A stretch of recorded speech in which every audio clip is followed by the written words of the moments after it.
दोस्तों आज हम लोग परिमेय संख्याओं को जानेंगे कि परिमेय संख्याएं क्या होती हैं, किसे कहते हैं।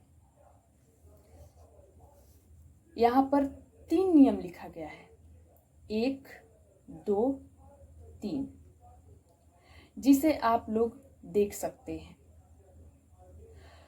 दोस्तों जो संख्या इन तीनों नियमों का पालन करेगी, जो संख्या इन तीनों नियमों का पालन करेगी वही संख्या परिमेय संख्या होगी।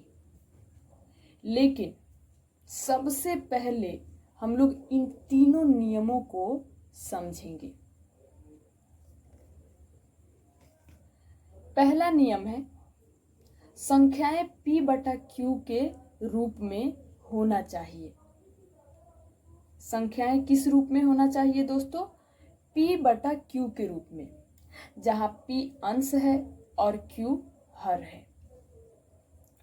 दूसरा नियम, p और q पूर्णांक होना चाहिए। p और q क्या होना चाहिए? पूर्णांक। तीसरा नियम, q 0 के बराबर नहीं होना चाहिए। q किसके बराबर नहीं होना चाहिए? 0 के। ये थे 3 नियम। अब यहाँ कुछ उदाहरण दिया गया है। इन उदाहरणों के माध्यम से हम लोग परिमेय संख्याओं को समझेंगे। सबसे पहली संख्या है 4 बटा 5। तो क्या ये परिमेय संख्या है? अगर ये संख्या इन तीनों नियमों का पालन करेगी तो परिमेय संख्या होगी। तो चलिए जांच करते हैं। पहले नियम के अनुसार संख्याएं p बटा q के रूप में होना चाहिए। तो क्या ये p बटा q के रूप में है? हाँ, है। दूसरे नियम के अनुसार p और q पूर्णांक होना चाहिए। p के स्थान पर क्या है? 4 और q के स्थान पर क्या है? 5। तो क्या 4 और 5 पूर्णांक हैं? हाँ, है। तीसरे नियम के अनुसार q 0 के बराबर नहीं होना चाहिए और q यहाँ पर क्या है? 5 है। तो क्या 5 0 के बराबर है? नहीं है। इस संख्या ने इन तीनों नियमों का पालन किया है, इसीलिए ये क्या है? परिमेय संख्या है।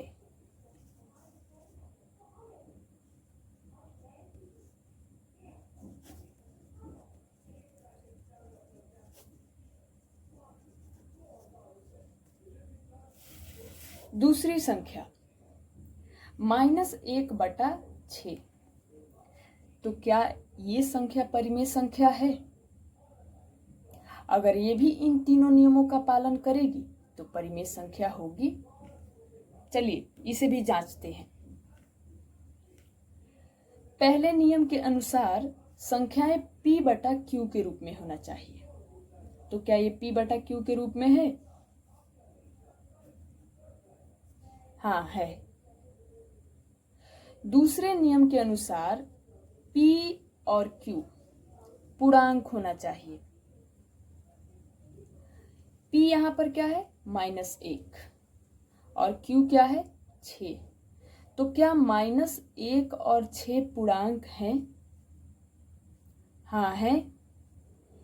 तीसरे नियम के अनुसार q 0 के बराबर नहीं होना चाहिए और q यहाँ पर क्या है? 6। तो क्या 6 0 के बराबर है? नहीं है। इस संख्या ने भी इन तीनों नियमों का पालन किया है, इसीलिए क्या है? परिमेय संख्या है।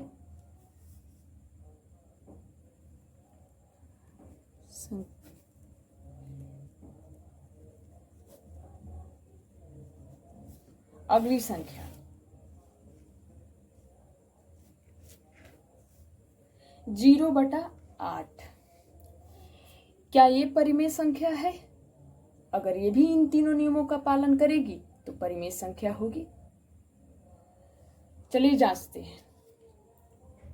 पहले नियम के अनुसार संख्याएं किस रूप में होना चाहिए?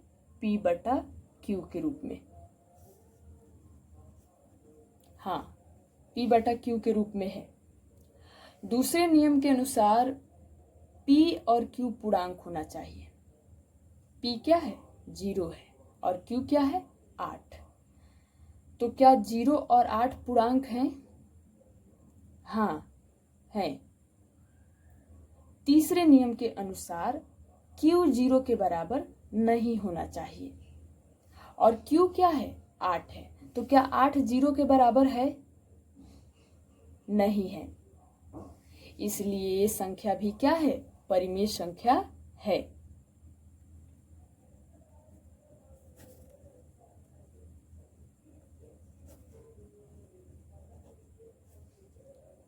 चौथी संख्या,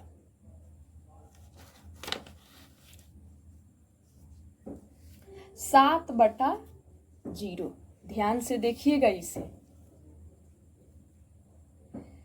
क्या ये परिमेय संख्या है? अगर ये भी इन तीनों नियमों का पालन करेगी तो परिमेय संख्या होगी। चलिए इसे भी जांचते हैं। पहले नियम के अनुसार संख्याएं किस रूप में होना चाहिए?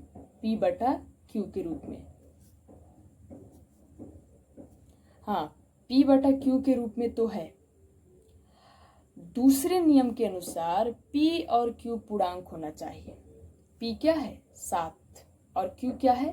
0। तो क्या 7 और 0 पूर्णांक हैं? हाँ है। तीसरा नियम, तीसरे नियम के अनुसार Q 0 के बराबर नहीं होना चाहिए। Q किसके बराबर नहीं होना चाहिए? 0 के बराबर। और Q यहाँ पर क्या है? 0 है।